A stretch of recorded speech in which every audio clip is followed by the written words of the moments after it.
Brigitte Lahaie, Sud Radio. C'est l'instant Sexy News. Eh bien, Daniel Ballesteros, nous retrouvons Flore Chéri qui s'est habillée en noir et rouge, les couleurs de Sud Radio. Bonjour Flore. Bonjour Brigitte, je suis très corporate aujourd'hui. Je vois ça. Alors, c'est triste, il y a un coup de mou dans la sexualité des femmes. C'est une enquête que vous avez vue, qui est intéressante d'ailleurs. Exactement, c'est une enquête qui est sortie par l'IFOP vendredi dernier pour The Pokémon Company, qui explique un peu ce chiffre choc. 35% des femmes françaises se déclarent insatisfaites sexuellement, un chiffre record parmi ses voisins européens. L'Angleterre, l'Allemagne, le Royaume et l'Espagne tournent, eux, autour de 27%. Un chiffre qui va de pair également avec l'inactivité sexuelle. 41% des femmes françaises n'ont pas eu de rapport durant le dernier mois, soit plus de 10 points par rapport à 2016. Alors, on peut l'expliquer par plein de raisons, notamment à cause de la crise sanitaire. Les femmes célibataires ont eu plus de mal à trouver un partenaire et les femmes en couple ont eu plus de mal à supporter leur partenaire, rapport à l'injuste répartition des tâches ménagères et de celui ou celle plutôt, qui va laver les chaussettes de l'autre. Tout ça n'aide pas à mettre des paillettes dans sa sexualité. Et puis, comme après chaque pandémie, quand le sexe est associé à la maladie, difficile de baiser librement et sereinement le premier venu, quand bien même il aurait son passe sanitaire. Moi, ça me fait penser à cette vidéo aussi que j'ai vue ce matin, ressortie par Lina, une vidéo qui date de 2006, où Éric Zemmour, en promo pour son livre Le Premier Sexe, explique que les hommes, selon lui, ne peuvent pas bander et respecter en même temps les femmes. Alors, l'insatisfaction sexuelle n'est pas juste une question d'hétérosexualité, j'en conviens, il y a aussi des lesbiennes ou des bi qui sont mal servies, soit. Mais quand même, si on se disait qu'on arrêtait de faire de nos chambres à coucher des champs de bataille permanents, dans lesquels le but du jeu c'est de mépriser l'autre, ou que pire, après cette partie de baise, l'un des deux est humilié parce qu'il a baisé trop rapidement, trop vite, mais on s'en sort pas. Comment voulez-vous que les femmes aient des rapports sexuellement intéressants quand il y a le risque permanent de se faire baiser à l'arrache de façon égoïste ou de se faire moquer pour son activité sexuelle? Autre chose que le sondage ne dit pas, quelle est la proportion d'hommes qui n'est pas satisfait sexuellement actuellement? Parce que dans les rapports hétérosexuels, si les femmes font moins l'amour, je ne suis pas sûre qu'en face, on se retrouve avec des hommes très épanouis sexuellement. Là, moi, la note positive que j'ai découvert à travers le sondage, c'est qu'il y a eu un mouvement MeToo dans notre chambre à coucher.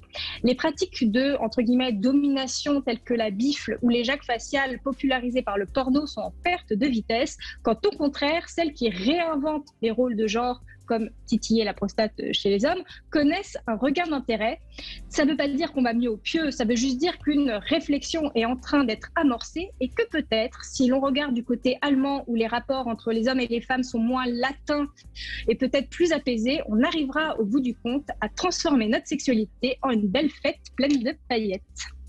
Oui, mais il y a quand même deux chiffres que j'ai trouvé intéressants qui montrent que la sexualité quand même avance, notamment concernant la fellation. Il y a aujourd'hui 87% des femmes qui font des fellations, alors qu'en 1970, si je me trompe pas, oui c'est ça, elles n'étaient que 55%. Donc c'est plutôt bon signe et on peut imaginer qu'il y en a de même pour le CUNY.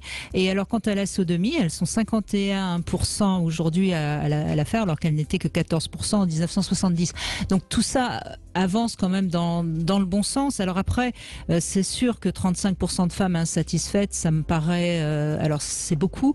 Et en même temps, je suis pas surprise, moi, personnellement, quand on sait à quel point la sexualité est assez compliquée et comment finalement on a du mal à communiquer sur ce sujet. Parce qu'au fond, les femmes insatisfaites, je suis pas sûre que leur mari soit au courant qu'elles sont insatisfaites. Est-ce qu'elles le disent seulement à leur partenaire ?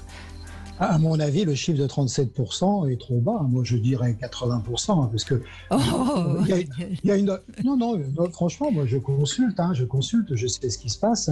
Je suis pas derrière tout le monde, c'est d'accord, mais il y a une grande misère sexuelle. Alors, est-ce que le fait d'avoir un rapport vite fait, bien fait, on compte dans le côté satisfaction? J'en sais rien.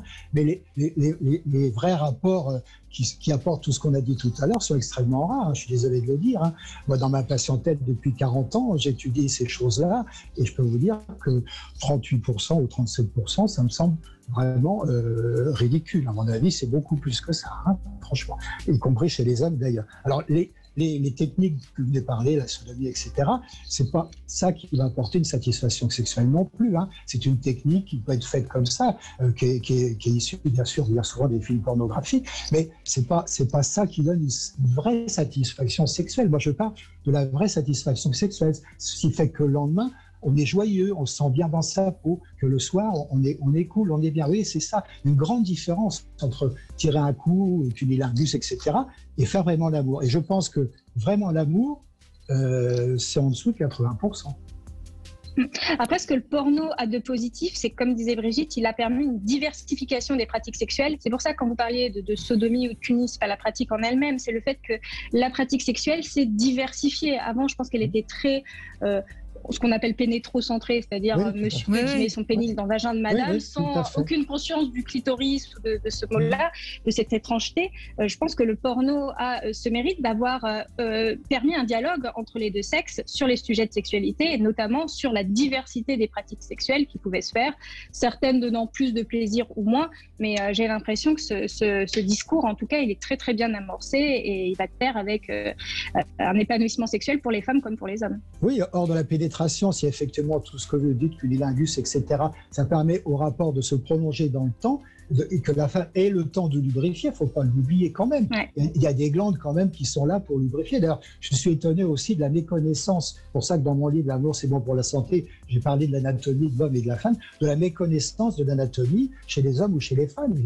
Chez les femmes, on ne sait pas où il faut être clitoris, comment il est fait, etc. Le point G, tout le monde cherche le point G, il n'existe pas déjà. Donc vous voyez, il y a une pléthore de choses qu'il faudrait recadrer. Je ne veux pas changer le monde, disons, mais au moins expliquer les choses différemment et que la durée du rapport sexuel est bien meilleure. Bien sûr, Daniel, mais entre ce qui est aujourd'hui et ce qui était il y a 50 ans, il y a eu quand même déjà une énorme avancée. Par exemple, beaucoup de femmes aujourd'hui ont recours à la masturbation, ce n'était pas le cas il y a 50 ans. Donc, soyons positifs. Évidemment, je suis d'accord, il y a encore beaucoup de gens qui ne savent pas bien être dans leur corps. Il y a beaucoup de femmes, malheureusement, qui n'aiment pas leur corps parce que la sexualité, elle peut être épanouissante à partir du moment... Oui, mais tant qu'on ne s'aime pas soi-même, de toute façon, on ne peut pas avoir une sexualité harmonieuse, non, Fleur Chérie, vous êtes d'accord ? Moi, je suis tout à fait d'accord avec ce que vous dites. Et je suis même d'accord avec votre constat, c'est-à-dire que les médias l'ont souvent traité, je l'ai traité aussi dans ma chronique de cette façon-là, comme quelque chose de négatif. Oh là là, au secours, 35% des femmes ne sont pas satisfaites sexuellement. Et je suis d'accord qu'à mon avis, si on avait fait cette étude il y a 50 ans, les chiffres auraient été bien supérieurs à ça. Et en fait, il faut juste étudier ça sur les 3-4 dernières années. Je pense qu'il y a eu une sorte de petit coup de mou, notamment à cause de la crise sanitaire, c'est pour ça que j'en ai parlé. Et puis peut-être aussi d'autres phénomènes dont vous parlez et qui me semblent justes, c'est-à-dire l'explosion d'Instagram qui fait que beaucoup de complexes se sont développés, de femmes qui se comparent à des profils irréalistes sur les réseaux sociaux et qui déprécient leur corps et qui ne s'aiment plus et donc ont du mal à retrouver une sensualité par elles-mêmes. Donc, je pense qu'il y a plein de phénomènes, mais c'est des phénomènes très très récents et épisodiques. Et en effet, si on regarde l'histoire de l'épanouissement sexuel de façon plus large, bien sûr qu'on est bien mieux lotis maintenant qu'il y a 50 ans, c'est évident. Mais on va continuer à améliorer tout ça et vous le faites aussi en écrivant des pièces. Demain, on reçoit votre complice, Arthur Vernon, et on parlera donc de ces 2 pièces. Mais vous êtes l'auteur notamment de cette pièce, Le plus beau jour de votre vie. Alors j'imagine un petit peu ce qui se passe ce jour-là. Oui, c'est une histoire de mariage. Voilà, bon, donc on en parlera plus longuement évidemment demain avec Arthur Vernon et puis de toute façon on peut toujours vous retrouver aussi tous les deux sur le site mysweetfantasy.com où on peut aller au Sweet Paradise, ce petit théâtre érotique où on peut voir beaucoup de choses pour justement améliorer sa sexualité. Vous êtes en effet très active, Fleur Chérie. Merci. Oui. Merci beaucoup. Merci.